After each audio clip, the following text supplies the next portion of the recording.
it's just the audio. All right, I'm gonna. That helps track the audio. Sweet. All right, Jeff. Welcome to ID Fitness Podcast. I'm pumped. I'm excited.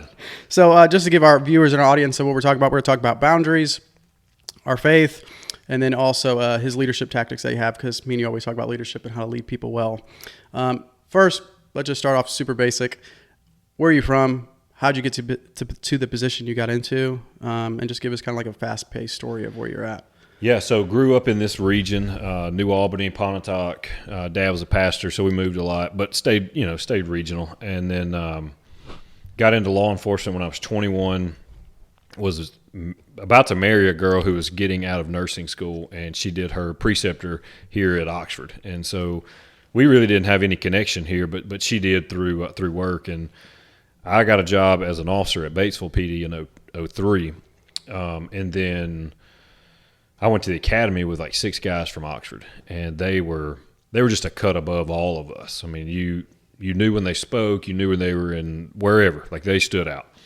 And so really connected with those guys, and now we got married and moved here. So living in Oxford, stayed in touch with them. One of those guys I went to the academy with left and went back home towards the Jackson area. And so we're in the gym together, and he's like, "Hey, man, I'm leaving you to take my spot." I'm like, "Heck yeah, make that happen." So the chief and like a couple of the department heads walk in the gym. He's like, "All right, well, let's go on and get your first interview over with." And so he like introduces me to them, and several weeks later, I finally got a shot to get my foot in the door. And so we've been at Oxford since 2005. I mean, it's just been incredible. Wow.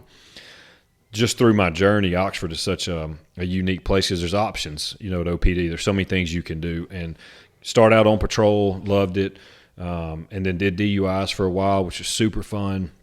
And, man, from that time, I kind of just caught the luck train, if you will. So DUIs kicked off. That program had died off for a few years. We picked it back up, got it kind of moving in the right direction. And then our criminal investigative division had a group of guys who were on their retirement edge.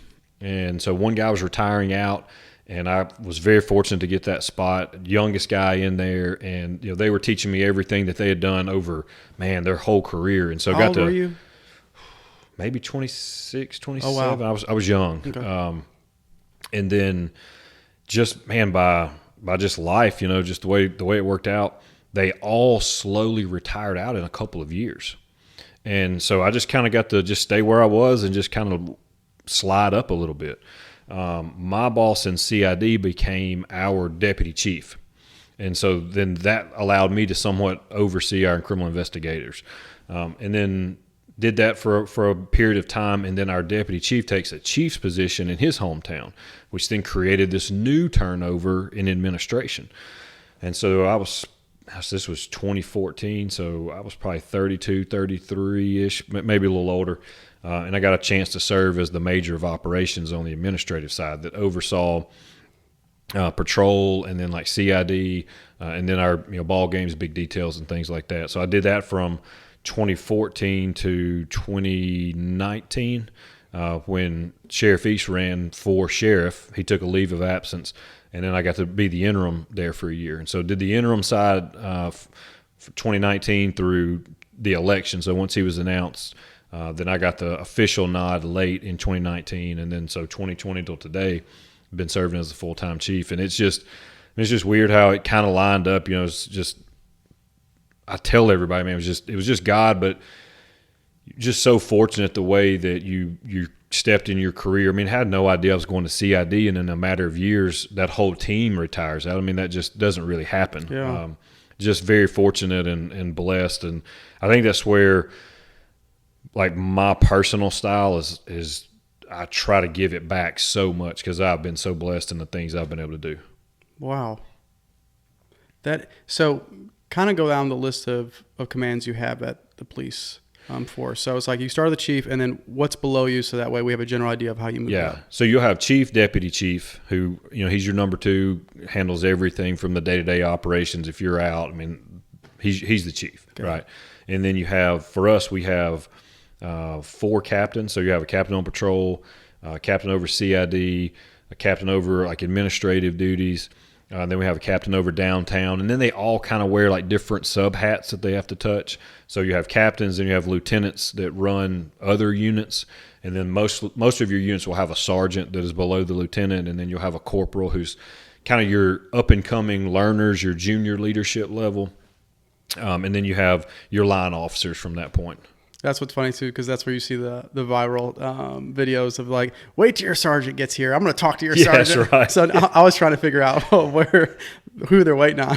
Yeah, like every city is a little different. Sometimes sergeant is like the highest level other than command. It's kind of depends on how your agency breaks it down, and we like to have as many leadership opportunities as possible. One, because it's great for retention and recruitment. Yeah, and then two, it's just great to be able to train and learn, but then also have like something else I'm shooting for. But you also have an umbrella of protection, like you have that ability to learn and make some mistakes, and you have somebody can step in and go, "Hey, how about we try this?" Yeah. So it's really good for us. So one of the things that I really wanted to talk about was during the time, which I thought was incredible, you were trying to figure out if the Lord was leading you to be the police chief, even though you were in the interim. And so kind of walk us through that process of your mindset, because that will help other people who feel stuck and they know they could take this great responsibility, but they're like, how do you know what the Lord is telling you to do? Yeah, and during that interim time, like it was very, very difficult. We were going through some tragedy. Speak on that. That's really important. I think that'll help give context of what you walked into. Yeah, so we walked into, I think the official interim title came in on a Tuesday at a board meeting. I'm pretty sure that Saturday we had like this huge protest. We had a Confederate 901 rally, and it brought in a lot of attention. So probably should have known this was going to be a bumpy ride if that's your first Saturday, right? But we got through it. Operationally, it was sound. It's just always stressful, when you're dealing with any events that you're trying to keep people safe and you're trying to make sure everybody's on point. And then in May of 2019, we had one of our officers killed a lady here in town, and that became a very, very difficult time. And you're not the boss. You're just kind of holding the seat down, and so it's difficult to, what decisions can I make? What changes can we make? How do you handle this? Most people, thankfully, never go through this in their career as a law enforcement officer, and trying to make sure that our message was that, one, we did the right thing by the law, and then two, we did the right thing by our staff, and then three, we did the right thing by the community. And you don't have a lot of time to make those decisions. They are happening on the fly while all these other things are happening. You have an investigation going on. You're trying to meet with people. It's court proceedings. There's a whole lot that's happening in a very, very short amount of time. And you really, at that time, I felt like I could not misstep. There were a lot of people that were counting on us to do the right thing, to be in the right places. And so it was super stressful, and there was just not a lot of resources there of like, who do you call to say, hey, how do you handle this? Because it's very rare, and that's a great thing. But when you're trying to figure it out, you're really relying on God to just say, where do I need to be? What do I need to be doing? And what do I need to be saying? And he guided me through that, man. There's a lot of prayer. I know there's a lot of people that were praying over us during that time. But as you're going through that, it's difficult in asking like, why? God, why are you putting this on me? Like, you couldn't like ease me into something. I mean, this is extremely tragic. And so going through all of that, we still had the election, right? I mean, we felt confident Sheriff East was going to win, but still didn't know like what would happen. Are you going to be the full-time guy? Do you want to be the full-time guy? And right. It just came down to me of how much I love the Oxford Police Department, like how good the police department has been to me, and how much I love those people that work there. I did not want to turn that over to someone else. And that was really my pitch to the mayor and the board of, I can't tell you I'm going to get everything right. I'm not going to tell you I'm going to be the best person for the job, but what I will tell you is nobody will love those people more than I do. And I'll do everything that I possibly know how to do to put them in the best position to be successful as a department and as a city. And so just going through all that, I kind of got to a point where, do you want in? Do you want out? It'd be so much easier to take a step back. You've been to the deep end and struggled to swim. Do you want to continue that? But it really came down to, I wouldn't want to trust anybody else in that situation. And so I would rather put myself out there and drown than stand back and watch somebody else drown a number of people. And so it just kind of became that. I was like, all right, I'm all in. Whatever happens, happens. That's so interesting too, because that was kind of my process of when I started the gym here was, which one would you rather regret the most? Moving to Chattanooga and starting from scratch, or coming to Oxford and just staying here with all the connections you have? And I was like, I would regret not staying here and using the community and helping them with health and wellness. So I'm on board. Yeah, it was tough, and it was a lot of prayer and a lot of talk with the family. And but again, I've been so blessed in my career that an opportunity to be a blessing to someone else. You know, when you sit in that seat, you have one of two options. You can take care of yourself and really ride that thing out and reap benefits, or you can be in that position and you can take care of a group of people. And so I always said, if I ever got that opportunity, my whole mission would be to take care of those. You know, it's kind of like the old picture of the Old Testament fisherman that throws the net out and then they're dragging the fish in the boat. Well, you're in the boat. And I think the goal of a good leader is how many people can you get in the boat with you? And no better way to do that than to be in the boat. And that was the opportunity I had. And I thought, man, put your money where your mouth is. Man, yeah, because it takes a lot of responsibility, a lot of courage to take that position. Because I remember talking you through it, and you were just like, yeah, you know, pray for me, figure out, like, I don't know. Like, because at the time, it was brand new, and you're going through all that stuff that you were going through, and to give the context of the murder, and then, you know, the protests, and then it's like, whoa. I just got here. Yeah, big deal, a lot of big events happening at one time, and but an incredible group of city leaders that stood by us and our staff that stood by us, and we would have never gotten through those things if we did not stick together and kind of had a mission, locked in on the mission, and just blinders on everything else. Yeah. Talk a little bit now about, there's 3 different phases. You talked about earlier about boundaries, but just talk about personal boundaries and what you've learned, what you've screwed up on, what you're trying to get better at, so that way you can kind of connect with people who just are normal day people like us. Yeah, I think, you know, you in life, you take a lot of nuggets from different things over time, and I think you shape, you know, who you are, but that somewhat evolves. You know, I think sometimes I feel like I go back to the clay canvas and just smash it and then just try to rebuild.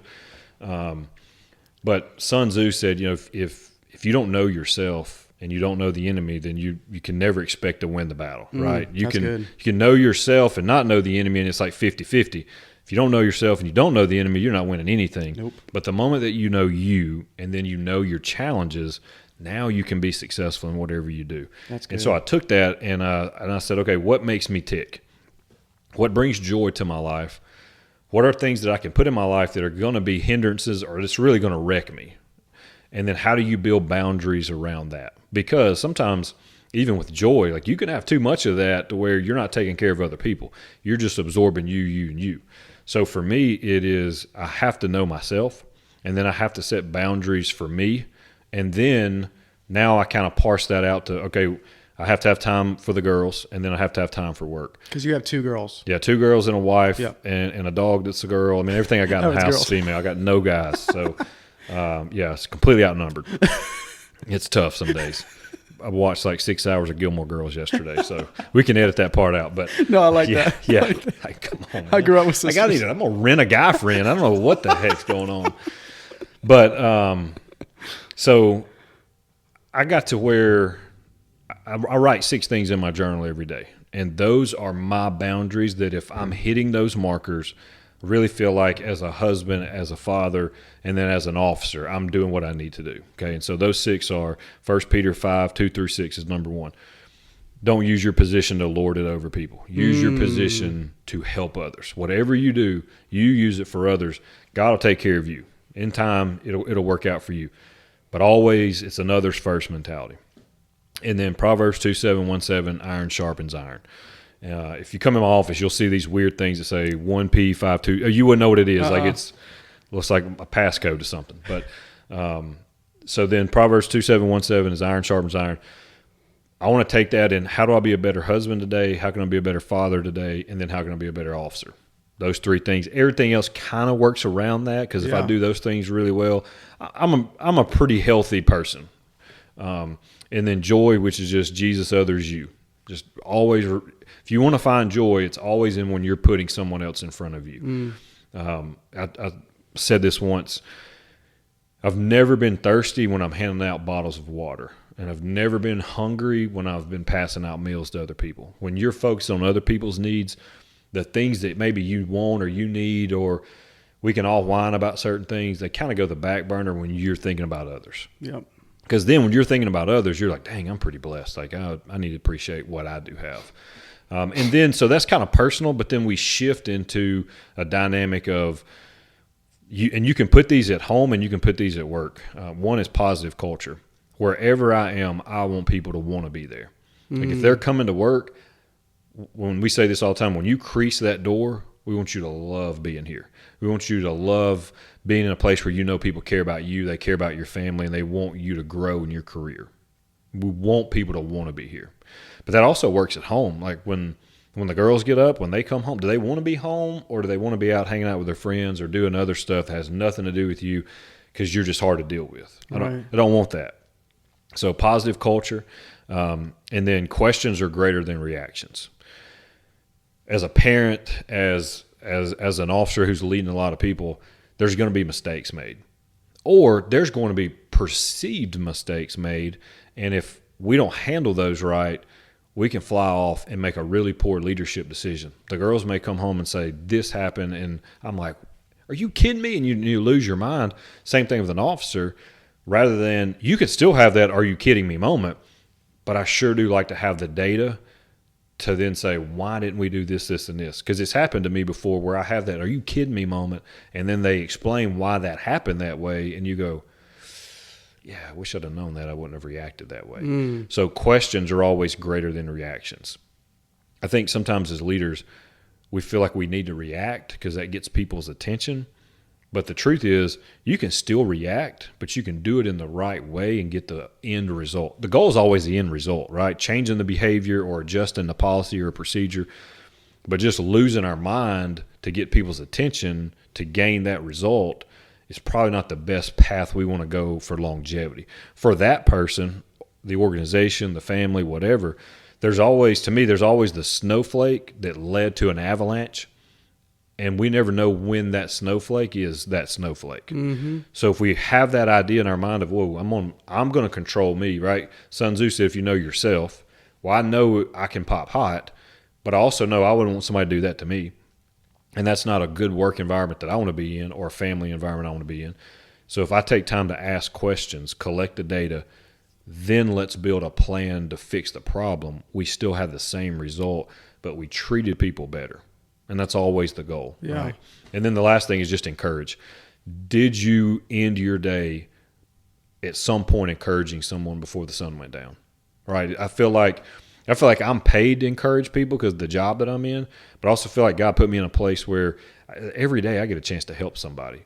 And it may not be a big event, but it may be just this small thing of following up on a case, or just checking on an employee or their family member, or with the girls, like just swinging by and grabbing a sandwich with them over lunch. Just an opportunity to encourage someone, because I know what that has done for me in my life. I can point to specific memories as a kid where someone had the chance to stick a foot in my tail, or they spent a chance to get on a knee and give me a word of encouragement, and it completely changed the outcome of that situation for me. So I want to pay that forward. And I feel like every day, if I can hit those markers, if I can get close to those, there's always going to be mistakes. But, man, I feel like I end the day doing what I need to be doing as a believer, as a man, as a husband, as a father. Like, that is always my goal. Yeah, and what's really fascinating with me, too, about you is you're always learning about leadership. You're always trying to get better about yourself. You have these guidelines that help you kind of navigate the world that you just listed, but you've also sought help. Yeah. And so talk a little bit about that. You've sought help from a retired police officer, I believe, was it? Yeah, I still have a guy who was in my leadership tree that I'll go to and just really sound, really patient advice. You know, it's very thoughtful. It's very you'll hear him pause, and it's not a knee-jerk reaction. It's not a situation where it's short-sighted or they don't have time to give you, or it may just be, hey, man, I'm going to call you back. Let me think on that. Yeah. Those things, I know who I am, right? And I know the gaps I have in my life.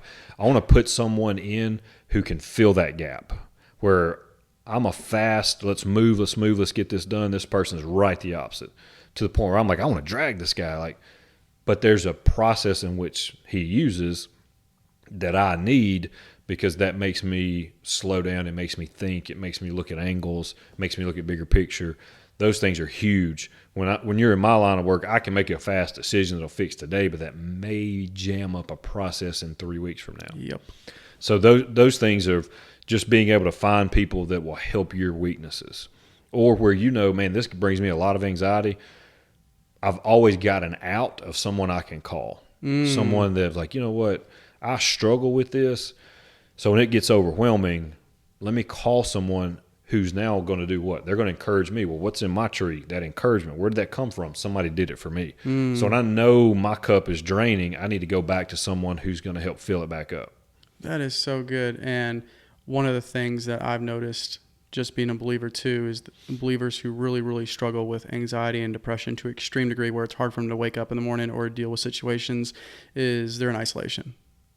That was like literally the number one thing I constantly say. They don't have anyone in their corner helping them get through tough times, regardless of how much responsibility you have. Yeah, I think I'm still learning this. I think as a leader, if you want to be a good leader, I feel like you feel obligated to carry the most water, right? I think there's a book on tote the bucket or carry the water, whatever. But when you read that, they talk a lot about that as leaders of like, hey, we do feel the responsibility of if it's my job to lead you, then my job is to carry more water than you because I'm supposed to make your job better. 100% is my goal. We bring them in on day one and we say, listen, here's the mission statement. The purpose of this mission, the purpose of my job is to make your job better. What training do you need? What equipment do you need? How do we take care of you personally? How do we take care of your family? And so I think as leaders, we carry all of that water, and then we feel like it's not acceptable for it to be too heavy. And there's times when it's too heavy. And so what do? Do you need to pause? Do you need to call a friend and say, hey, man, dip a little out? I don't want you to take it all, but I may need you to dip a little bit out. And if we're not careful, I think we do get in isolation of, I can't take another step. I saw your yoke in here, and I was like, oh, I love that thing. But you can load that to where I'm not functional anymore. Yep. And so if we as leaders get to where work, personal, and family life is too heavy that we can't function, well, we're not being successful as leaders. And we're in that position because we are successful people. So when you get to that point where you're stuck, the yoke is too heavy, what is your process to recalibrate? Because sometimes it's just tired. Sometimes you're tired. Like, hey, I just need a breather. Yeah. And that's okay. Like, it's okay to take a chance to just catch your breath, right? But also think if you're not putting some processes in place where you're building into other people, then who are you going to pause and let them carry the yoke? That's a little bit of the encouragement side is there's a few people in my life that I know when that yoke is getting too heavy, I can call them because we've had an open conversation, and I can say, hey, man, I always say I'm redlining. That's kind of my words. Like, hey, man, I'm redlining. Yep. Do you care to carry this today? Do you mind carrying this for a week? Can you? I'm just punching out. Like, I really need a break. I told you, like, hey, my phone's sitting here just because I'm going to keep an eye on it in case something jumps off. And that's when those things can really happen is where you're trying to be a great husband. You're trying to be a great father. You're trying to be a good leader at the office. And so you have all these volumes of things coming at you. And for me, those three things are kind of like glass balls. I cannot juggle and drop them. There's other things in my life I can. Those three things I can't because where my oldest is about to go to college. So I have a small window left where I'm going to see her every day. So what am I pouring in her life? How am I being a good dad for her? How am I teaching her how a man should treat her? Am I laying everything that I can? Because if I drop that one, now how do I fracture her down the road? Do I put her in a situation where she gets into bad relationships or makes poor decisions or doesn't feel like there's an open line of communication to tell me when things are going wrong? Same thing at the office, right? Those could be life and death situations. Those can be where we hurt someone or we don't lead them in a way that hurts their family, and now their family struggles, and then a divorce happens. And then, there's so many. I see those things happening all the time. So when you take that volume of intensity at all times, the water can get too heavy. And so you've got to have an opportunity to punch out. You have an opportunity to drain of your cup. And you have to have people in your life that will help you with that. Can you give us a practical example that's super, that's super practical that you use? They'd be like, hey, I had to take this off and take a break, or so that way people can relate. Yeah, and some of this is funny just because we'll correlate it back to the gym. Like when we would train together, I always loved when you would program workouts that gave me a break or a buddy wad. That's right. Right? Because I like to go fast. You do. But You're very intense. I'm not great at endurance on that side of it. Like if you give me, for example, you give me Murph and you tell me I can't break Murph up, it may take me 5 days. But if you tell me, hey, you can break it up, we're going to go 5, 10, 15, man, I'm going to rip through that dude because it's short and then I'm changing and I'm coming back. But if you say 100 push-ups or 100 pull-ups, 200 push-ups without breaking it up, man, I'm going to be there. I'm going to be there for a while. Mm-hmm. And so I'm like that in my work life or just in my life in general. So if there's a lot of activities happening with the family and then you pour in a lot of activities happening at work, if I'm not getting a break to catch my breath, like if it's just a meeting day, okay, I'm in all those meetings trying to make decisions or process information, then this thing is blowing up because we have real life stuff happening all the time. By the end of the day, I've not had a chance to catch my breath. I'm not going to be good the rest of the day. Yeah. And if that happens over a period of few days, I got to get out of the office. Like I got to go blue jeans, T-shirts, go to the coffee shop, take my laptop. I can work from there, but I cannot stay under that light bulb because I'm not going to be good. Because I want to carry the water for the team. But if I don't take that day to catch my breath, then I'm going to completely burn out. And then what's going to happen is that tree of things I just told you, those 6 things I want to do, I'm not going to do those. Nope. I'm not going to care who I'm pouring into. I don't have enough energy to even want to sharpen the knife anymore. And then there's no more Jesus other than you. Like you are broke down. Like I need some you. Like that's the only thing that matters right now. Yep. And I'm sure not encouraging anybody. And because all that's happening, I'm frustrated. I react rather than ask questions. And so it just completely flips. And so when I see that coming, I'll text a couple guys at work and say, hey, man, you got it. I'm here if you need me, but it is yours. And because we preach mission, because we preach certain values, they know exactly what we're looking for, and they got it. And then I'll come back the next day or I'll come back in a week and just say, hey, man, I really appreciated that. Yeah. And they'll cut me out of the text message. Like they'll have their own little sidebar. And I try to be honorable in that of not, hey, that's not something I'm going to do on every month or every week. But when it comes to that, they know like, hey, I need to tap out because I need to serve you well. I'm not about to serve you well. So can y'all carry the water today? Now, do you have like a list of like, not a list, but like when you see your schedule, have you had to like say, boy, that's way too many meetings? Like, how do you know what are too many meetings, what are enough? Like when you look at schedules, because a lot of people struggle with their schedule. Yeah. So, I try to break it up. Like I try to break my day up if I can. So I'm a morning person, so I want to push hard in the morning. Got it. And then around lunch, I want to do some type of exercise. Even if it's 15, 20 minutes or sit in the sauna or jump in a cold tub. Like tomorrow's a big meeting day. Okay. So I'm going to schedule life around the meetings and where I'm going to adjust my schedule. Like I'm probably going to get up early tomorrow. It's going to be a really cold morning. I'm pumped. We're going to ice bath that dude. We're going to hit a hard workout. And then the rest of the day, I'm locked in. Meetings. Right? Because if I like that, again, just like the workout, like I like that break to just reset my mind. Because I want to stay mission oriented. And if we get to chasing and running and we can't stay focused on the mission, that's where I've seen over 21 years of law enforcement, we can make mistakes. Yep. Right? And again, I want to think kind of bigger picture of, yes, it's work, but it's also family. Like if work drains me so much, guess what? The time that I get home with the girls, I am so mentally shot. When the wife comes in and says, hey, how's your day? I'm like, man, how was your day? I don't even want to talk about my day. I'm not even listening to what she's saying. Or I'm not catching that the girls are in a weird vibe. Like, hey, what happened at school? You don't even have the energy for that. Like you're trying to get your cup refilled. So I try to schedule mine with specific breaks, and then I want to pay that back forward. Like, hey, get that break in, but then the rest of the afternoon, man, we're running that race. Right. And so if I'm not picking the girls up from school going home, nothing's on. Like, completely reset the mind. Like, get out of officer mode, get into dad mode, get into husband mode.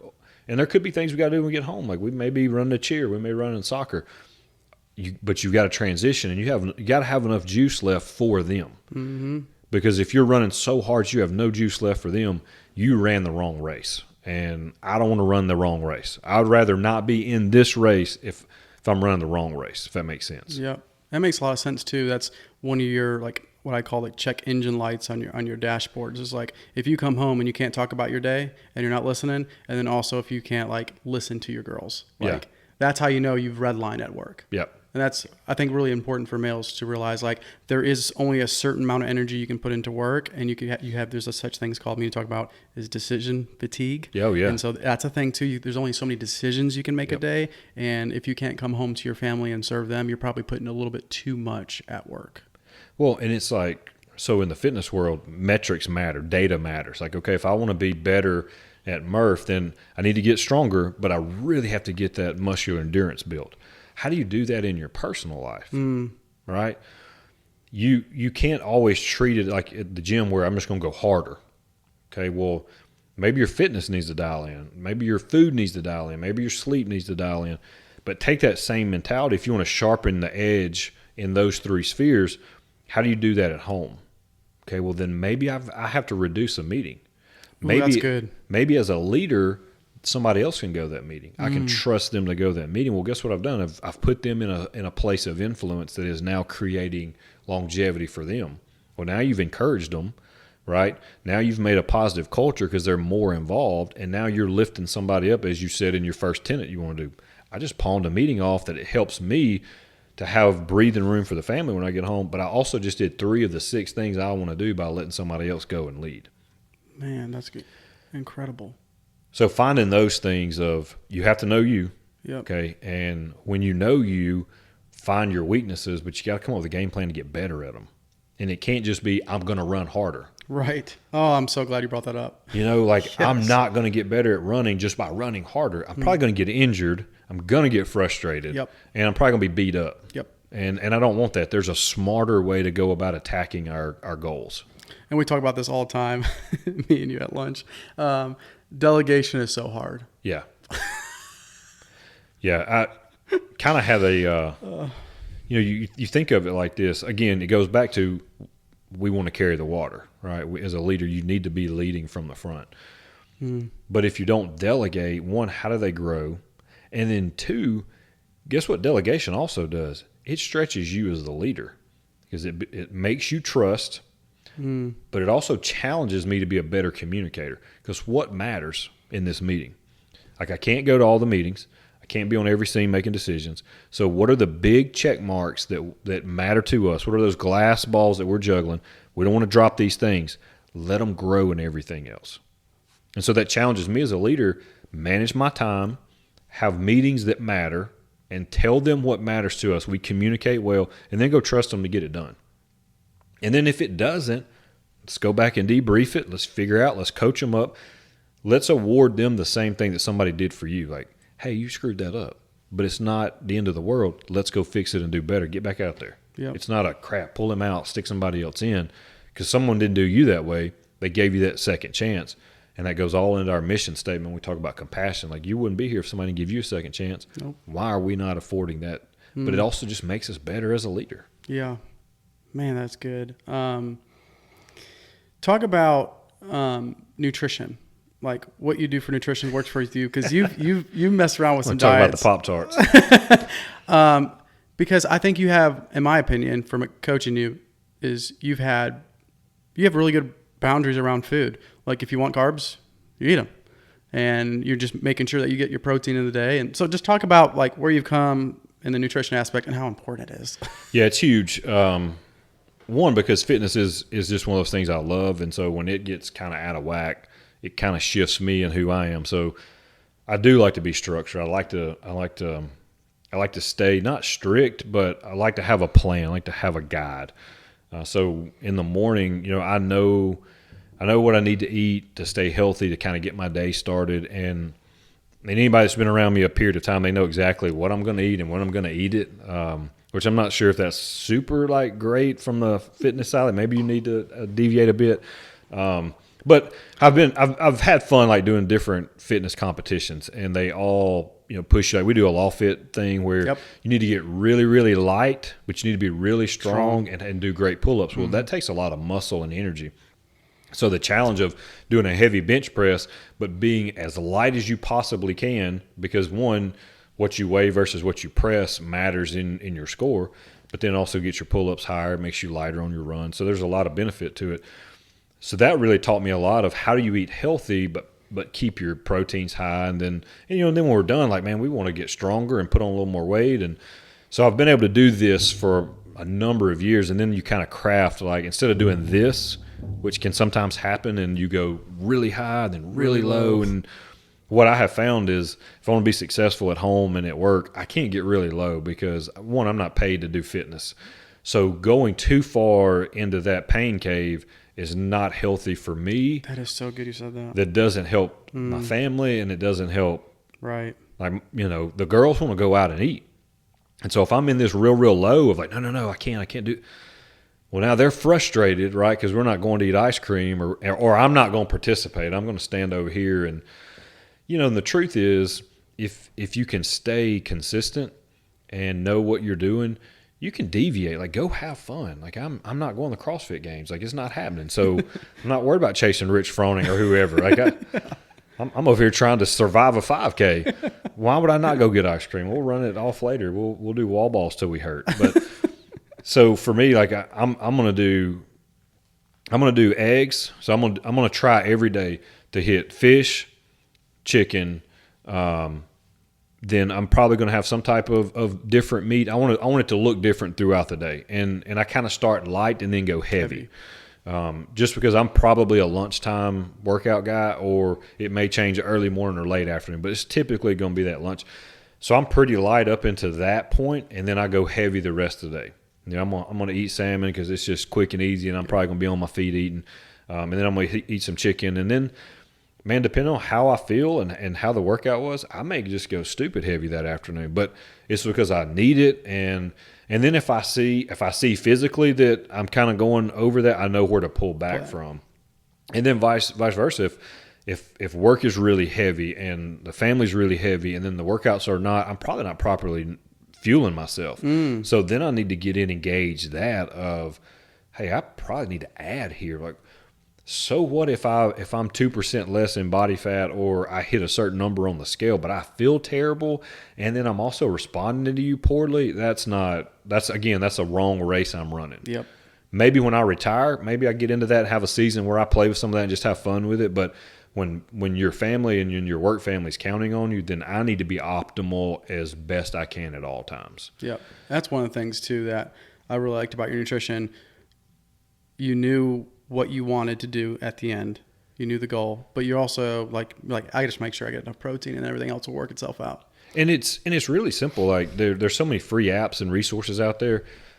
What do I think I'm burning on my calories? And there's some ways to get really close to knowing what that number looks like. Yeah. Okay, so if I want to be in a deficit, then really what is my daily caloric output or intake, right? What do I need? And then I just kind of get close. And then you can somewhat deviate based off if you don't like what you're looking at or if the number's not. But don't go crazy unless you have a lifestyle that permits that. Right. And if you do, then, man, get after it. Build those metrics, because a guy like me is going to study that and read about what you did, and then I'm going to adjust mine. I just won't be able to adjust mine in such a big domain. Yep. And that's one of the things that we use here at ID Fitness too is, if you want to lose weight 1 to 2 pounds a week, if you do any more than that, you're going to extremes. Yeah. And you get irritable, you get frustrated, you get mad, you get angry. Nutrition plays a huge role. It does. It really does. Your mood. It's just, but the girls, I'm big on schedules. I want to know where we're at, what we're doing, because it helps me guide my work life. I want them to come first. So tell me where we're going to be so I can build around you so that you get just as much goodness of me as everybody else gets. So if I know we're going to be out that night and we're probably going to have to go to Obie's and eat. Yep. Man, I know what I'm going to do with those French fries. So that day may be a little more cardio intensive. Like I may drop a set or two of a weight to get 5 extra minutes on an elliptical or on the stair climber or on the air bike. I mean, I may say, hey, this last 10 minutes, man, I'm just going to go 1 minute on, 1 minute off as hard as I can because I want to be rewarded later on rather than like, hey, I know what I'm about to do. You know, it's just a little just kind of knowing yourself, you know, just kind of getting back to that mentality. And your schedule, like, I'm so glad you brought that up, is when you know what you're going to do, where you're going to be, what you potentially get, what foods you're going to be around later in the day with your family, you can go around that and not be so extreme so you can eat with them still. Yeah. Well, it's like, you know, we said, hey, 2 hours, so the protein bar I love is here. And if we go long and I know when I leave here I may go change and go to the gym, I'm going to snack on that real quick so I got a little juice in my system. But I also know, hey, I did hit that protein. I didn't miss that. So I'm not later on in the day trying to, you know, double up or triple up because everything kind of got out of control. And, well, now you're not eating healthy or you had a plan and now I'm eating a double cheeseburger from somewhere and maybe I went a little heavier than I should have. Yeah. Talk a little bit about, because you mentioned pain cave, and so that way the audience knows what you mean by that. Talk about that. What is pain cave to you and how you know that you're about to go in it? So the pain cave to me is two different things. Like it could be a really, really rough workout, or it could also be the way you're eating, like your lifestyle is putting you in pain. Like I'm cutting weight or I'm stressing myself so much at work. The pain cave can really be one of those three big domains that we talked about. And I don't really want to go too far into either unless I'm in a really good place where I can. So if it's a Saturday and it's not a ball game Saturday and the girls don't have anything going on, I may go in that morning and I may get after it because I know tomorrow, man, we're going to do church, we're going to do family time, we're going to chill out, I'm going to eat whatever I want, and my body can afford to do that. But equally, if I know Saturday's going to be a stressful day, we've got a football game or the girls are running around, I don't need to take Friday and go into that dark pain cave of food or workout and not be of any value to them. If I'm ill because I'm hurting and I haven't eaten and now I'm a poor father, I'm a poor husband, I'm not responding right, again, I'm running the wrong race. And just knowing where I'm at, and I do, man, like I want to lift heavy, but also want to be fit. Like if you need me and I got to run to you, I want to be able to do that. I want to be fast. I want to be able to go for a long time. And instead of, I think at times, man, I wanted that all in one session. And I wanted that today and I wanted it this week. And if we didn't get all those things in, then I failed.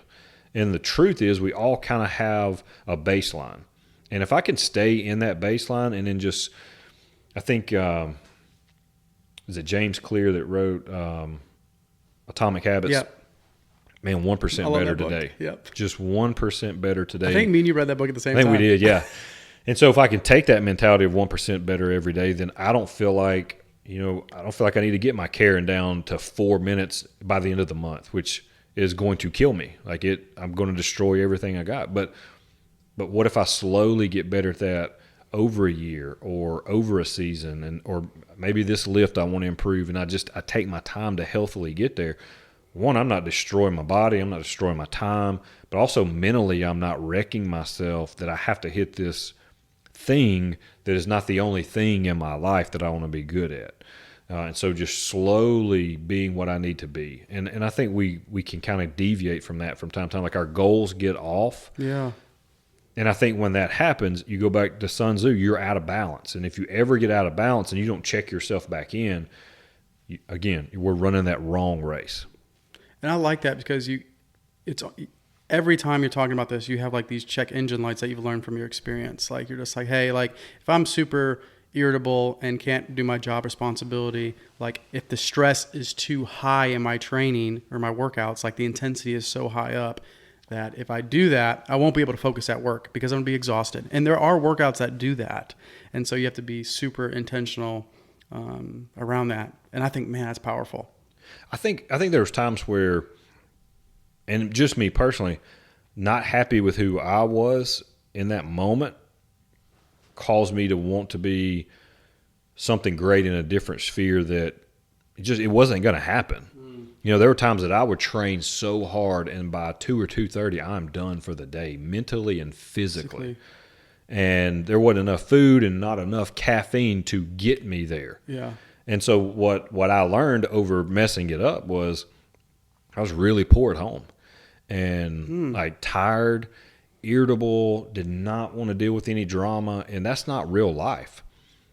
But I really put myself through this season and I did that for a number of years because I really wanted to be great in this physical side. And how many opportunities did I miss to be a blessing to someone else? Yeah. And still be okay in this physical side. Like, you're still okay. Yep. You're just not elite. That's okay. Can I be great? Can we pull the margin of elite down and be really, really good against several different domains? Yep. And that's where I really have found the value of life. Man, I want to be really good in my spiritual life. I want to be really good in my family life. And I want to be really good in my work life. And the cool thing, all those things that I love to do, all weave inside of all of that. Because going to the gym or being with the girls or being at work, guess what? There's a spiritual feel to that. Yep. When I'm at work, guess what? I can still touch all those other domains. When I'm at home, I can still touch All those domains. Yeah. And so it just took me messing it up and going back to the drawing board and just looking at the data and saying, man, why are you struggling here? And you're not finding any joy here. Like, where did I find joy? And then now it's like, all right, you stay right there. There's going to be a little bit of up and downs, but don't let it get, when it does, recalibrate. Yep. Reset. And that's, sometimes that's a daily thing, sometimes a weekly thing, sometimes it's a monthly thing. Yep. I think, too, what's been a struggle for me watching other men, when they don't have goals, it's hard. Especially as being a leader, too. Like, like when you see men not have goals or ambitions, they're just kind of wandering. Yeah. And it's sad to watch them because they're frustrated. Yeah, and I'm, again, super blessed that you come to a job every day that you have a mission, right? And I think that's what we lack as men is, man, what is your mission? Like, I'm not going to be an officer forever. Like, I'm looking forward to the day that I can retire. But my mission can't stop. It's just new. It's going to be something different. I mean, it could be Home Depot. Like, I could be pushing out your plants to you, but there's still a mission there. Mm-hmm. Like, how are you impacting someone else? How are you building your tactical mindset? How are you building your spiritual mindset, your family mindset? You're going to have grandkids. You're going to have other events happening in life. Your family needs you to be at your peak. Yeah. And it doesn't matter. It doesn't matter what shirt I'm wearing. It matters what my mindset is. Yeah. Now, for your faith, what is your, I guess, your outline daily that you do just to get in the Word and be with the Lord and have time for you to recoup?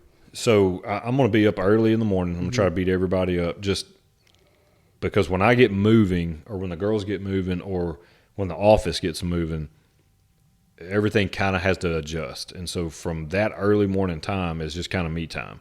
It's quiet. Again, I told you, I struggle if I'm getting that fire hose mentality of everything's coming at me all the time, all at once. I really need that chance to fill my cup back up. Yep. And so I'll get in the Word early in the morning. And sometimes it's topical. Like sometimes I may just follow a devotion that I'm kind of interested in, and it could just be like, hey man, I'm struggling with my mindset right now. So I may just do a mindset devotion. Or I may do like a wellness devotion of just touching different things.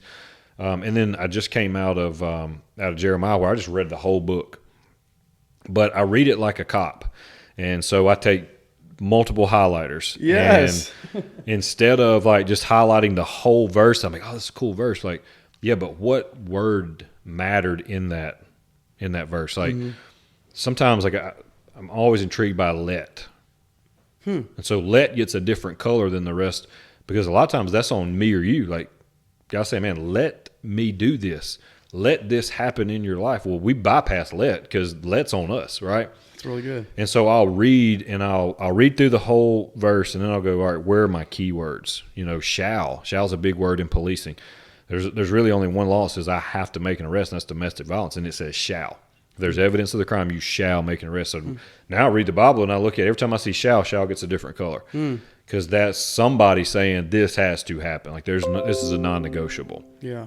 And so normally I only get a couple verses in, or I may get to like a break in that thought, and then I have not a group text, but a group of people I text, and then I'll try to share that verse or that thought with them to encourage them in the morning. So really it does two things for me. It holds me accountable because I didn't do it for the last 2 weeks. And nothing really, just kind of changed my morning routine and kind of changed the way I was doing my devotion.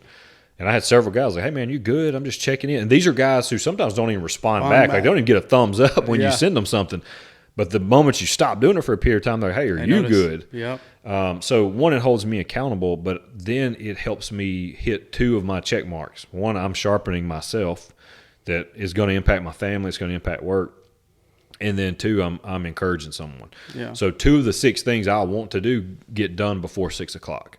And now I've got a win in my life. Yeah. And like my youngest, she's wanting to journal. And so just trying to like not be, hey, we do it this way. I'm just kind of letting her feel it out for herself. But she asked this morning, like, hey, Dad, what'd you journal? So I tell her, like, hey, it's always the 6. But then here was my word today. And so our church is going through Joshua, and thought there was a really fish hit on chapter 4. I thought there was a really good point where he's talking about memorials. And one of the things that we do at the office, you get a brick if you get hired at OPD. Like every employee gets a brick. Yeah. And I share the story of what happened to us in 2019. And when I'm out at the house one morning before we had our official staff meeting to explain to everybody, hey, this is what happened, this is where we're at, this is how we're moving forward, I just had the story of Nehemiah just kind of came to me, and I'm looking in my backyard, and I've got this boatload of bricks. And so we busted up 120-something bricks that day for the staff meeting. We gave everybody a brick, and we said, you do one of two things with this brick. Just like the story of Nehemiah where he went back and rebuilt the city walls of Israel, you have an opportunity to rebuild the foundation of the city. Or you can take this brick and you can go bust out windows and make our job, the people who are going to stay here and continue to build into the city, you make our job harder, or you can lay the foundation for the future. And so everybody that comes in, they get a brick. And so as he's talking in Joshua chapter 4, they just crossed the Jordan, and he says, I want you to go back and I want you to get 12 stones. I want you to make a memorial so that the kids, when they ask you, what is this memorial? This is where God did something in our life where we won't forget him seeing us through. Yeah. And so we talked about that this morning. It was like, hey, faith over fear. That's what I told my youngest. It was like, faith over fear is my word for the week, because that's kind of where we're at, right? You can't do something incredible unless you get into a place where only God can see you through. And we can't really have faith unless we're in a dangerous spot that only he can really see us through that. Yeah. And so that's kind of the way we do it. It's kind of the way that I do it. But again, it is for me, but it's really for me to be held accountable of, hey, if you're just like the mindset, if we don't have a mission as men to pour into somebody else, well, then what are we doing? If we're not focused in others, there's only one other input we can plug into, and that's ourself. And if we get too deep into ourself, then we're not going to be the husbands we need to be. We're not going to be the fathers we need to be. We're going to be completely out of balance. And once again, just like your diet, I love the flexibility you have. Like if you're really struggling with something, you're like, hey, well, I'm going to do a devotion on mindset. Like, Yeah. I'm really struggling here. And it's like, you don't have to be in such a structure where you can deviate from your reading plan if you're struggling in a specific area. Yeah, I mean, like if there's just a season in my life where, man, it could be anxiety, like it could be depression, it could be whatever. You feel like you're struggling as a leader. Well, go back to the basics. Find someone who's like going to tell you these are the things that will make you successful. Okay, am I doing? All right, I'm not doing that one. Let me do that one, and now I'll have a challenge. I think as leaders, as men, as adults, we need that challenge. Yes, I can agree with more. Right? Because yeah. I do want, as bad as you don't want to be tested, sometimes you do want to be tested because you're like, all right, here's where I am. Yep. Like, man, I hit the mark or I didn't, but now I'm really motivated. Yep. And so now I'm going to chase this. And then once I hit that, I may need to recalibrate it, but it keeps you moving. It keeps you motivated. It keeps you engaged. Yep. And again, I had to simplify everything. Like, I want to be engaged in my family life. I want to be engaged in my work life. I want to be engaged in one or two small hobbies that I have, and fitness is one of those things. But I don't have all these random rabbits that I'm chasing that then takes me away from my priorities. I'll write FFF in my journal from time to time, especially if I feel like I'm getting out of balance. And that's faith, family, and foreverness. So if it doesn't have something, if this does not make me successful in my faith, then I don't need to be doing it.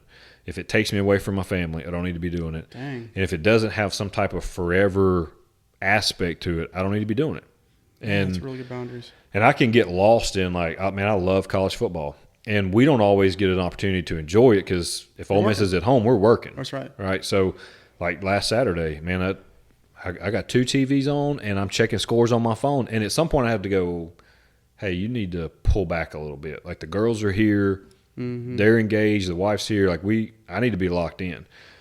But it was also that same, kind of funny of why we watched 6 hours of Gilmore Girls yesterday because I had fun Saturday getting to watch a couple games. I could have easily been like, hey, let's watch football today. We did that yesterday. You need to pour back into them and make sure they're, you know what I mean? You've got to have that mentality too, is it's not always about you. And too, your girls will be gone before you know it. Yeah. And I think that's something that, I don't have any kids, but I have nephews. And when I do get the opportunity to spend time with them, like you said, the last conversation we had, that kind of helped encourage me what you were trying to do. I was like, am I locked in with them when they are here? Because I have even a small amount of time with them than parents do. And I think, in Atomic Habits, he says it's kind of the 5-minute rule is if you take 5 minutes to be better at something, how good will you be at it in a year when you compound 5 minutes over every day, right? Man. So there's days when I am tired. There's days when I'm not feeling it. I'm not motivated. But if my youngest wants to go out and jump on the trampoline and, you're going to get the, hey, watch this. Hey, watch this. That, that can be like, oh, my God, I'm about to die. Like, you're killing me. I'm watching. I've been watching for the last hour.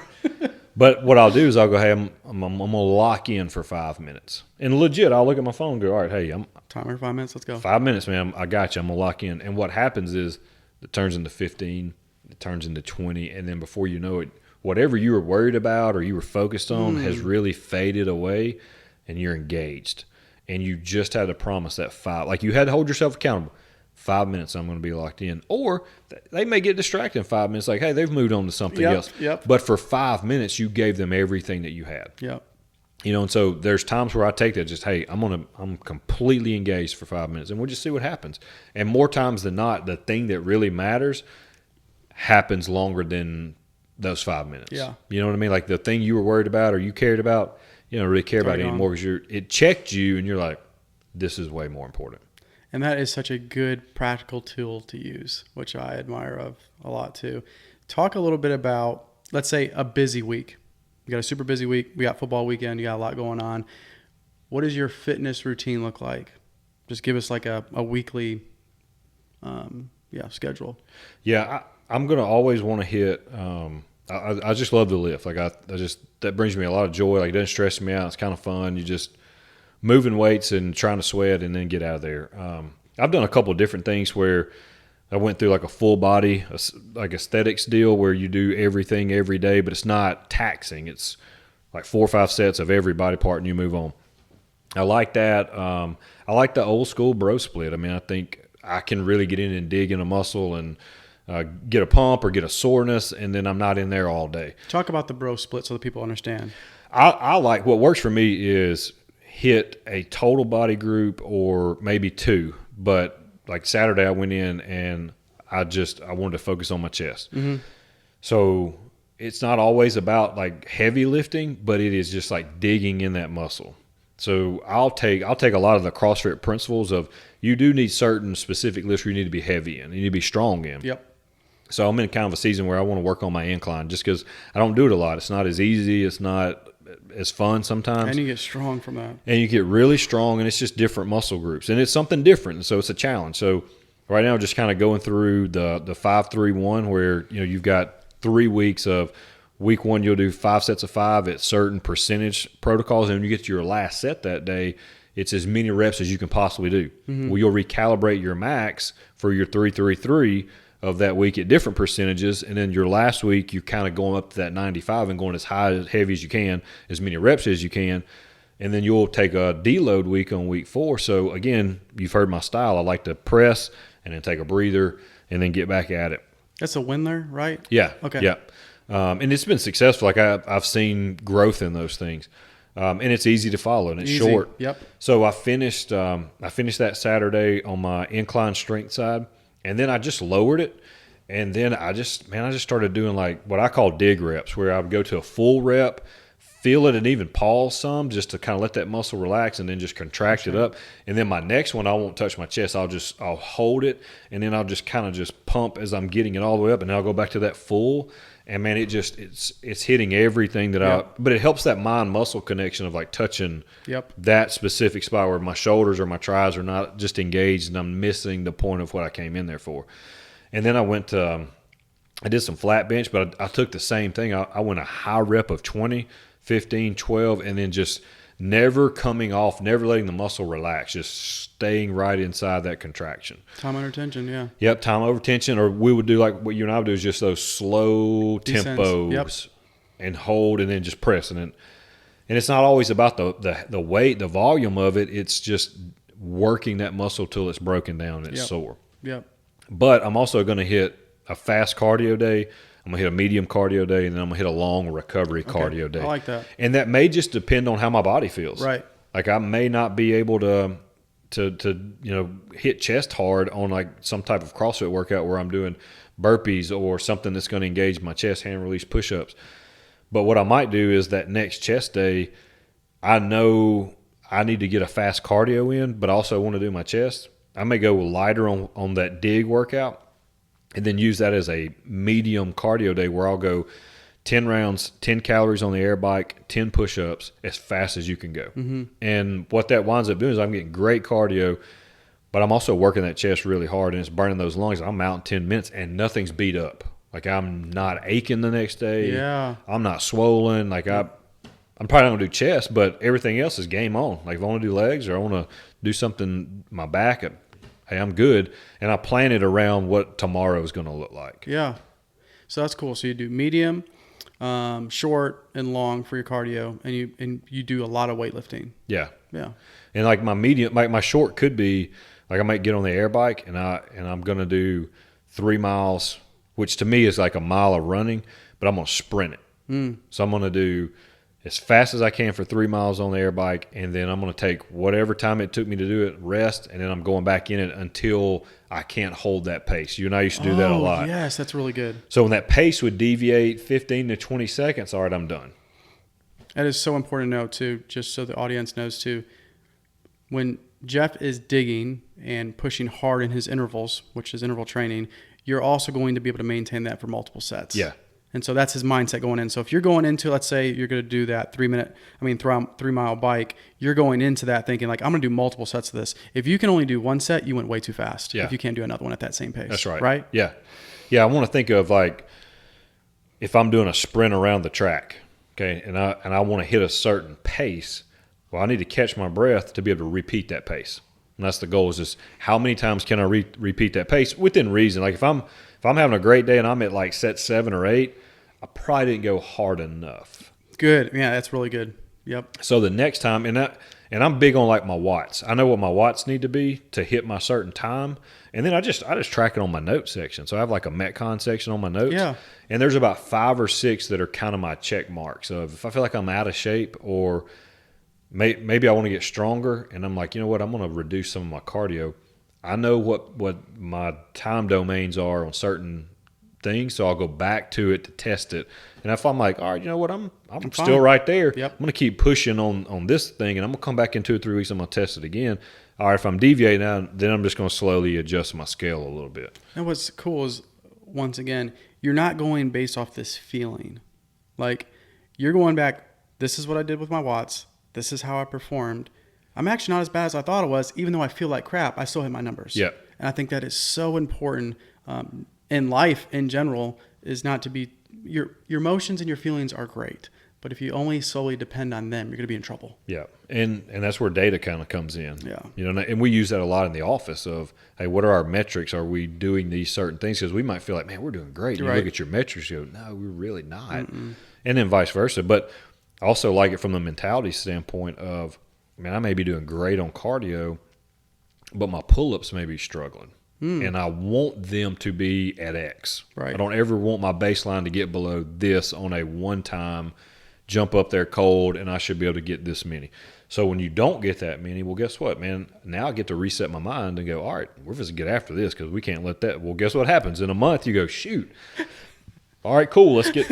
But you're always challenging yourself, and you don't show up in the gym going, let me just get through this. Like, no, there's some fun in this. And what's crazy too, I think what me and you realized too, and as I was growing in my coaching career, coaching you for that period of time, was it's amazing how little that you actually have to work out to maintain where you're going to be at. Not to grow, just to maintain your current fitness level. It's not as hard as you think it is. Yeah. Would you agree? 100%.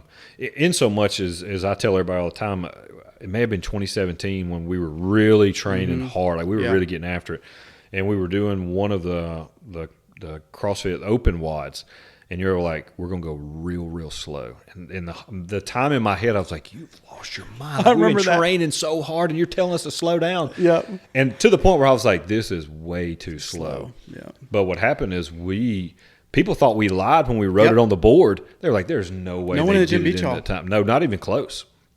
And it was like that reminder of, okay, smooth is fast. You know, and anytime I take anything like in the gym, I try to relay that to life. Because I could have went, that's like a 20-minute time cap, 25-minute time cap. It was a big one. And we were in like 17 minutes, and most people didn't get the time cap. Nope. And I took that in life of like, there's times where, because anytime you're competing, there's some level of anxiety. So in work or in family life, when that anxiety gets on, maybe it's not go harder. Maybe it's gear down, hit your pace, don't get out of your pace. Because I can go hard, and then in 3 hours I've wrecked everybody because I've made a terrible decision or responded poorly, where if I'd have just geared down and stayed in the fight, today would have been so much better. I'd have been a better husband. I'd have been a better father. I'd have been a better leader. I'd have just been a better human. Yep. Right? And at the end of the day, there's so much more value in that rather than we could have took that wad, and if I'd have paced it the way I wanted to pace it, I'd have never got through it. It would have broke me down mentally. I'd have slowed down. I'd have taken way too many breaks, and then time's up. And what's interesting, it goes back to what you said earlier. If you know the end goal, you can set your pace. Yep. But if you don't have the end goal, you're going to either sprint or go too slow. That's right. And it's just knowing you, right? Yep. And it kind of goes back to what we talked about. Like if you know how to plan for whatever that may be that you're focused on in your life right now. Yep. A lot of people don't know this probably about you, but you love to like travel now and talk about leadership. Like you light up when you talk about it, and you're really good at talking about that. So talk a little bit about that, of what brought that passion, because like people are inviting you to go to these conferences and go speak at other police departments now, and it's really cool. Yeah, and it really, again, is just kind of luck. We hosted a group. They had a presenter that did not get to come just from a work obligation, and they were like, hey, can you throw something together?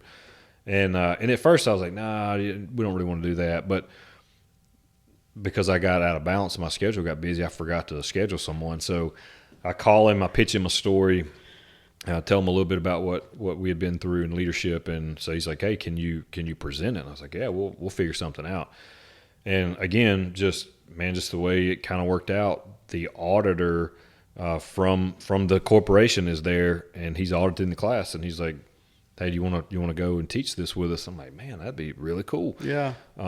Nothing happened for like 6 months, never heard back from us. I just didn't think anything about it, and then get a phone call, and they're like, hey, do you want to go out to Iowa to teach? I'm like, sure, man, it'd be cool. It's a fun experience, and have had a really good time getting to share leadership, getting to talk about things that we've done well, things that we've not done well, but also getting feedback from other officers. And the thing that I really enjoy out of it is getting to meet people, because I like to look at people to see where they're at.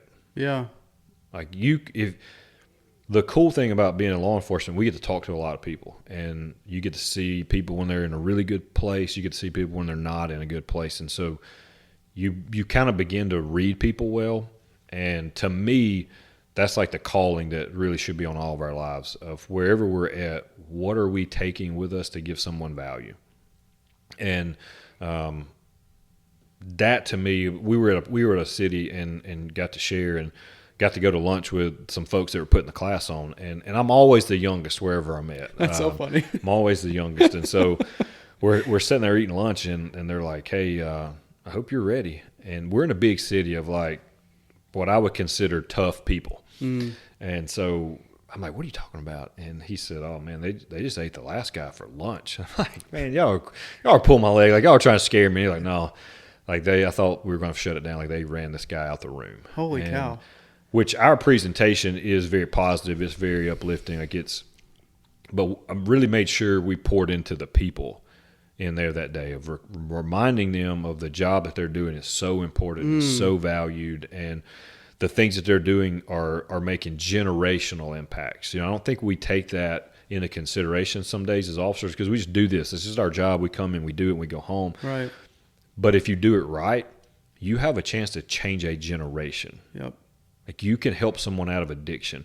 You can help someone out of domestic violence. You can help someone out of these terrible situations.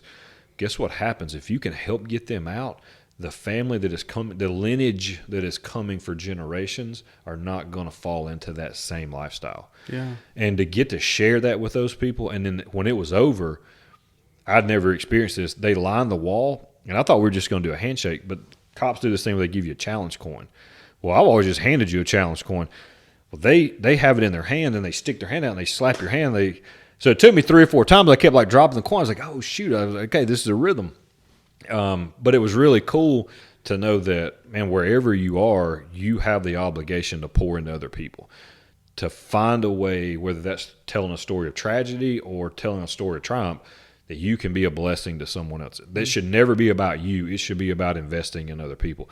And anytime you get to go and you do that, man, that's really rewarding, because I would have never met these people had this opportunity not come about. And to be able to even text and have email conversations with them about other topics is what it's really all about. And I mean, I actually got to do that yesterday.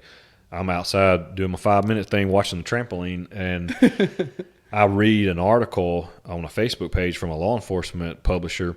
It's a guy we had on our podcast 2 months ago that I found online who does a wellness seminar, and his topic was on work-life balance.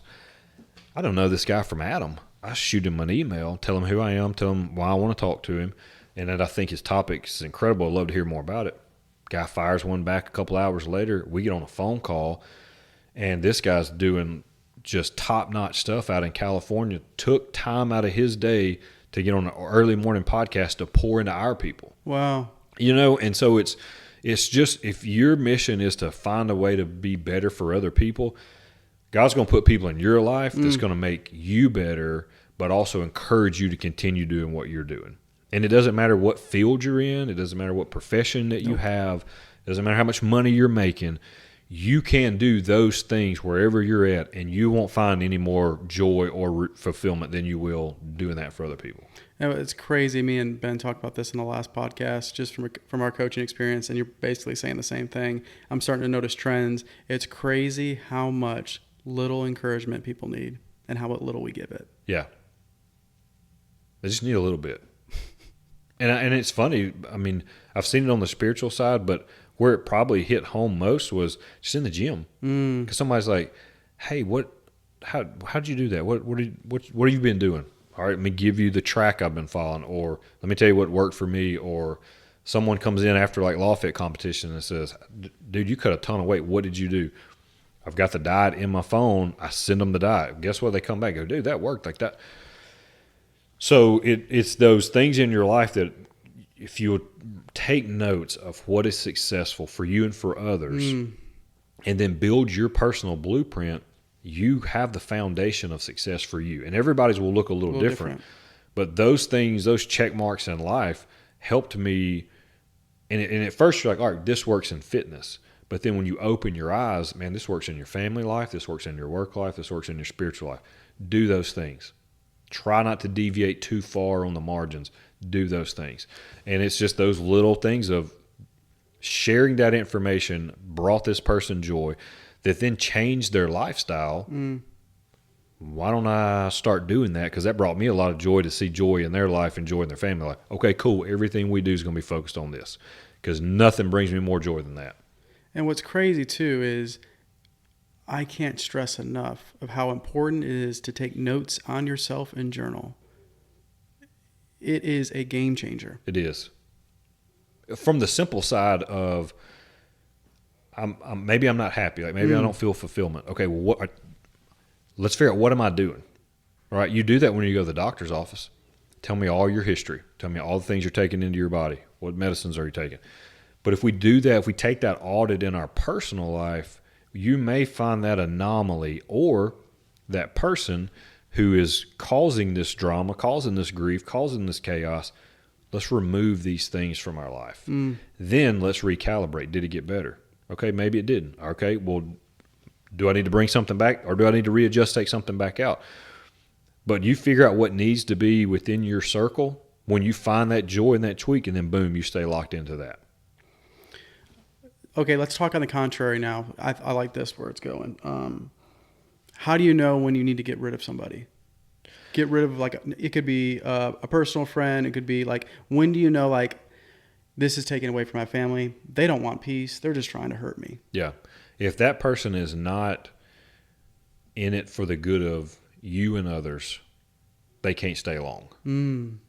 Because I say they can't stay long because you still may be called to reach them. So there can't be this Band-Aid. For me now, everybody's different. Right.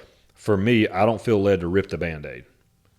But I will walk with you until you no longer are following the lead. Or you prove you really don't want to be healthy or you don't want to be successful. I'm going to love you and I'm going to send you that message at lunch where I'm like, hey, man, you're draining so much of me and you're not proving you want to grow. I'm probably not your person. I hope you find that person. And if I find a person I think will be helpful for you, man, I'm going to send them to you. But I've got to be successful in this domain for my family and for the people that I'm in the sphere of leadership. I'm going to help you through, man. And I'm here if you need me. And if you want to grow, man, you're back in. But I can't continue to drain of the cup if you don't want to be a part of this. And that is such a good boundary to draw with people, and it shows humility. And it's hard. Oh, my gosh. And I'm going to let you drag me through the mud for a while. But then there's going to come a point where I'm like, all right, buddy, you're just not it for me. There's priorities. Like if it starts to take a toll on your main mission. Yep. Sorry, man. And most people you'll know pretty quickly, like if they don't value your time. That's very quick. And if they don't care that this is wrecking your family when you're trying to help them or their family, then, and you got to be honest, like, hey, once, twice, this is not helpful. You gotta do this. Like, I'll tell my people from the time I wake up to the time I get to work, whether I'm dropping the girls off or whatever's happening that morning, that's their time. So there's only certain phone calls I'm going to take during that time. That's another good boundary to put. I like that. Because we've got text message, we've got voicemail. If I don't answer it and it's urgent, you can call me, text me like, hey, I got to talk. This is big time. Right. But when it's their time, it's their time. And there are certain people I know when they call, like, I got to take that. Right. Girls know that. We've had that conversation. Or if I'm in a spot I will text them. I cannot talk right now. Can you text me? I can still be locked into them and still respond. Right. But again, it kind of goes back to I'm going to run that wad as hard as I can because I need to take that break to then, right? So, but there are people in my life that they know if they call me and I don't answer, I'm either with my family or it's not urgent, text me, or they're like, oh, shoot, he'll call me later. How do you put up boundaries for you specifically that worked for you with people who are calling you or texting you and it's habitual and it's not important? Like how does that conversation go? I think I always want to be careful because I feel like every conversation or response we're in has an eternal impact.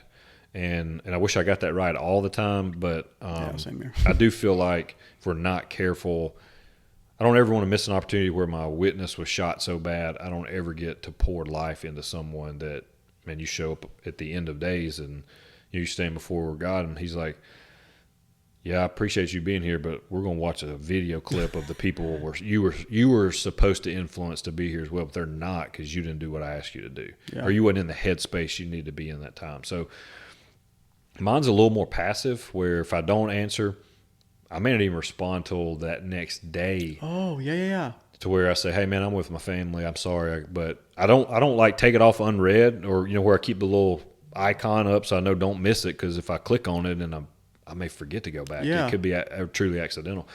But if it's something where I know it's not important, but I need to be with my family or I need to be doing something else, I just don't turn the bubble off, and then I'll come back and say, hey, sorry about that, man. I was doing this or that. What's going on? Do you still need me? That is so good. And I think that is so practical, because people feel like they have to respond to every single person, but you're actually putting what I call an invisible boundary up when you don't respond to things that are not urgent. Yep. And it's actually really important to do that with emails, with text messages, with calls. So that way you have to have a priority list of who you're going to pick up for and who you're not going to pick up for. Yep. And it's not because they're not important. It's just because the mission. Right. Right. Yep. Okay. And I mean, I'll be honest. I'll text, hit the little button where it sends it to voicemail, and I'll text, say, hey, tied up right now. Call you later. Man, that's awesome. Or if it's somebody within our leadership tree, I'll say, hey, can't talk right now. Call this person. Yeah. Because sometimes you may know what they're calling about, or what the need could be. Here's a person who can solve that for you. I can't right now. I could, but now I just stopped doing something for somebody else to stop and do something for somebody else, right? And my attention is now broken for both of them, so you're not really being successful. You're not helping either one of them. Yeah. Now, we'll start to wind down now and close a little bit, but what do you want the Oxford citizens to know that you wish we should know to help serve y'all better? Man, that's a deep question. We don't have enough time. There's no way. Hey, look at time. Got to go. Let's get. Because there's sides and situations that you guys get in. Because my grandfather was a police officer, and he always would talk to me about certain things, and I'm just like, man, if I would have knew that, it would have helped me out understand a little more. Yeah, I think we could go a whole nother day on this. Yeah. I think number one, that we care, that government work sometimes can just be what we assume is like just process and procedure. We absolutely are trying to take that mentality away. It's people first. So everything on our mission, I want them to know our mission, and this is to serve with wisdom and compassion and create a safe and connected community. That's it. It has nothing to do with arrests, it has nothing to do with tickets, it has nothing to do with numbers. It's all about people. Okay, so we tell them that day one when they walk in the door. Really, they go through an interview process where once they've done all their paperwork, fitness, and written tests, they go to an interview panel. That panel is made up of line officers, not anybody with leadership really. They know what they want to serve with and what fits our model, and so they won't even kick them to us if they don't fit our model. So the staff gets to pick who administration gets to interview. Then once we get them, as the interview is going, if we feel like, hey, this is a really good candidate, we tell them the mission statement. And we tell them we live, eat, and breathe this thing. And if you can't live up to that, we are not a good fit for you. So before you decide if we select you, you need to be honest with yourself. If you can't do this thing for people, you will not work here. Like, it ain't going to work out. You're going to be miserable. Yeah. Because we're people driven. But the key words in that is serve, right? But that is not serve and protect for the car. Serve starts with me. My job is to serve them. So if I serve them well, and the job, first responders, man, the job is so hard on you and your family. It really drains of you. It drains of your soul. It drains of your energy. Because you're always on. You're always on. Yeah. So if me as a leader, if I'm not pouring back into them to fill their cup up, they are going to dry out. So they're going to have a critical moment either at work, which hurts all of us, or at home, which destroys them and their family and their kids. Yeah. So serve starts with us. We pour into them. And if we do a good enough job of that, then their mission is to go out and serve with wisdom and compassion. Wisdom meaning, what are all my options to solve this problem? It's not ticket, arrest, nothing I can do. There's tons of options in this community. There's so many nonprofits. There's so many volunteer groups. There's so many people that want to meet a need. How can I fix this problem with the least intrusion as possible to your life? Right. How can I use wisdom? And then to do it with compassion. So when you pull a car over, a lot of people think, I either got to write a ticket or I don't. You're not solving the problem just because you wrote the ticket. Nope. Because I can assure you, anytime blue lights come on, the other side of the highway is slowing down, right? 100%. Everybody is slowing down. You solved the problem. So if you can use compassion in that moment with those people, if they didn't talk themselves into a ticket or it's not an arrestable offense, use compassion. We always ask them, err on the side of compassion first. Yeah. Because nobody gets to our room on that last interview unless somebody gave them a second chance at something. Our team that's interviewing, they're not sitting in there unless somebody gave them a second chance. Yep. Take that same model to the people you're dealing with. Because in Oxford, man, tickets are expensive. What does that ticket do to someone's grocery bill? What does that ticket do to someone's work life? Does the little kid in the back not get to go play OPC soccer because we just dropped 250 bones that we didn't expect on our budget because of a speeding ticket or because of whatever? Right.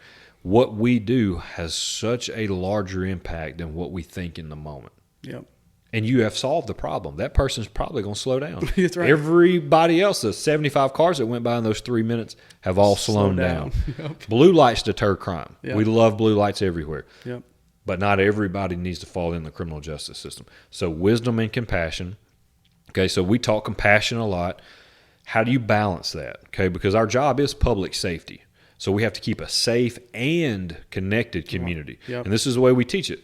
I can keep you safe if I work your beat and I lock your street down and nothing bad happens. I am on it. But I treat you poorly every time you ask a question or we interact or you need me. You're safe. We're not connected. Nope. Flip that, and I work your beat, and we have a great relationship. I come over your house. I check on you. We play video games together. We are super connected. About the sixth time your house gets broken into or your kids are being harassed or whatever's going on, you're not safe. We're connected. We're not safe. We want balance. Yep. We want that balance of safety with connectivity to our community. We want to do that every day, and that's what we ask our staff. Hey, don't just be out pulling cars over. Go check businesses. Go do follow-ups. Go check on people. But turn blue lights on every opportunity you can. Find balance in your day. And then we segue that into balance in your life. Yep. Because we tell them, we are going to challenge you to be better off duty than you are on duty. Because if it's right the opposite, these shirts zip. I don't know. Most people don't know that. These shirts, these are fake buttons, but the shirt zips. So we tell them, you cannot take chaos in your personal life, walk in here and zip this shirt up, and then you be the picture of what we want you to be. At some point, it's going to leak out. That's right. Then you hurt everybody. Mm-hmm. You hurt us as officers. You hurt the community. So we preach balance, and then we do what you're doing.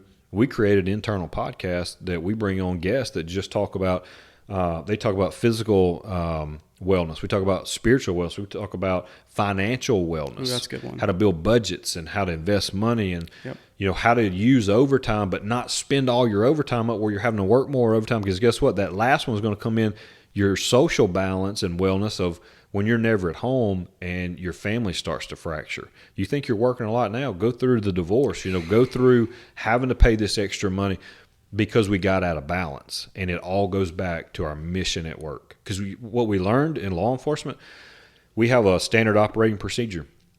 We're really good at that. They pretty much know that. We quiz them on it. We test them on it to be promoted. Why don't we take that same mentality into their personal life? We want to give them a personal standard operating procedure because if they'll learn it and master it, they won't make those same mistakes when chaos happens. Yep. And so that's what I want Oxford to know. I want our community to know is we live, eat, and breathe that mission. And we make mistakes. We mess it up. You're human. We go back to did we do these things?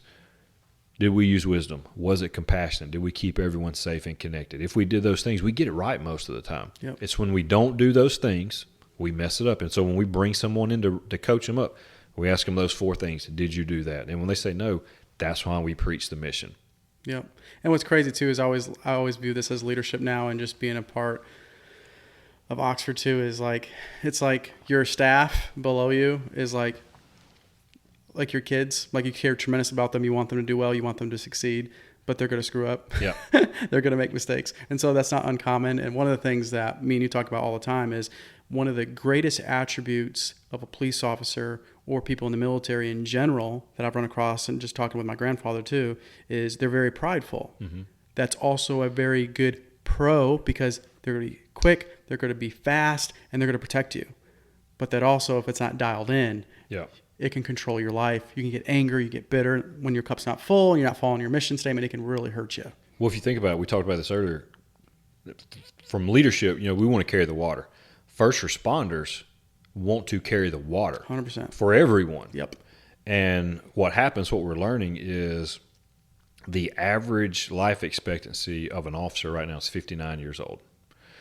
What? 59 years old. So in Mississippi, you can only start this job at 21. Yeah. The state mandates you have to do 30 years, and you only get 50% of your retirement at 30 years. Wow. So if you get in at 21, the earliest you can't get out till you're 51. At the earliest, you have 8 years left on your life expectancy. Holy cow. So 30 years of carrying the water. I did not know that. And the trauma, the things that they see, the things that they go through, the stress, all of that weighs into what happens post-retirement. And you think you have 8 years really that you might be healthy. Holy cow. And so we've really taken this model of, we've built a wellness team that, hey, they are running point on how do we get you in, because you come in healthy. How do we get you in healthy? How do we get you out healthy? Healthy from a financial standpoint so you can get out and not, have to kill yourself working. How do we get you out healthy from a physical standpoint so your body's not broken? How do we teach you to have fitness and eat well and do those things? And then how do we get you out socially healthy so that the family that you started with is just as strong on day one as it is year 30 at your retirement? Because if we do those things, 3 things well, I feel like we are successful as leaders. Holy cow. Yeah, I did not know. That's a crazy stat. Yeah. And it's all stress generated. Oh, 100%. It's all stress generated. I cannot emphasize enough on this podcast. If you do not grip a hold of stress, it'll grip a hold of you. Oh, yeah. And it will take your life. Yep. And you'll take all the medicine in your world, it won't stop it. It's incredible. But again, it goes back to knowing you, managing you, your schedule, your fitness goals, your lifestyle, but having that mission. What is your personal mission? And you hold yourself accountable to that. And then the things that don't really matter, that are probably going to stress you out, you boot them, you delegate them, or you just don't care because it's not a part of your mission. Right. But if you don't have that mission, you're just aimlessly wandering and you're letting life take you out. And it will. It will 100% will. Yep. Last question. This is my favorite question of all. Your top 3 favorite desserts that you go off the rails with. Wow. Just go your top 3 go-to. Wow. I don't know if one of those Pop-Tart. I know you love Pop-Tarts. It is up there. Yeah, the cinnamon brown sugar Pop-Tarts are my night shift go-to for sure. All right, so my wife is an incredible baker, right? And she'll admit to this, so if she listens to this, I won't get in trouble. The cooking thing is, we're both hit or miss, right? But she can bake. And she does a chocolate chip cookie brownie. Ooh. Oh, yeah. Like, I'm a big brownie guy. I beg her not to make them. Because as soon as they're cool enough to eat, the kids get one shot. And I'm running the rack. Like, I'm shutting it down. Like, I may literally be on the back porch, laid out in the fetal position in pain. This is the greatest moment. Like, I love it. Like, that's definitely up there. I don't know if I can go 1, 2, 3, but that's definitely in the top 3. Cheesecake. I did go to the Cheesecake Factory one time, and the waiter gave me kudos. He's never seen someone eat multiple cheesecakes before. He's like, man, nobody comes in here and eats more than one. I'm like, oh, I'm about to put on a show, man. I got my stretch pants on. Like, we're about to go to work. He's like, you don't want food? I'm like, it's the Cheesecake Factory. I didn't come here to eat food. I came in here to eat cheesecake. So that's definitely one. Oh, man. One more. And then I would probably say, because, the Pop-Tart is just a a snack for you. Snack. But it's the iced oatmeal cookies. Really? Yeah, and not like the fancy. I want the cheap ones at the